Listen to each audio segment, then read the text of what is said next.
what is good research to you? That's a difficult question.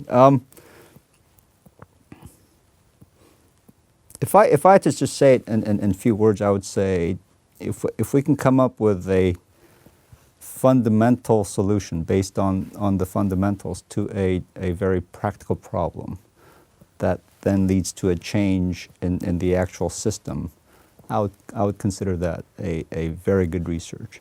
Having said that, I think if you can impact at one end or the other, for example, at the very practical end or at the very fundamental end, then I think that is also a very strong contribution. Ideally, you'd like to have both, but what I don't want to see is this lot of paper generation somewhere in the middle where you're sort of in no man's land. The Me Too papers that are just a repeat of what has been done. Now, in writing a paper, what would you expect to be within that paper?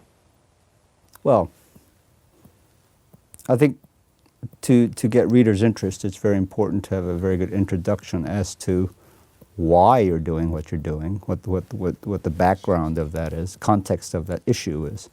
Then you need to be very clear about what new research objectives you're trying to address, what new important results you've gotten, and the understanding or the analysis of those results so that you know why those results are there. But then ultimately you also want to wrap it into a question of, so what? Now that you have those results, what does that mean for the system, for what you're trying to address? And that all of that has to have a clear narrative, clear storyline, and you need to write that in a very concise, clear manner. So it's not an easy task. It takes a lot of iterations, especially when you're writing it with a student who's doing it for the first time. And so, but I think all of that has to be in there. Now, you do a good research, you do good papers, you come to present your work to your peers. And some people have challenges in that, both in terms of communication as well as language. What would be your advice to them? Well, I don't have any magic solution for that.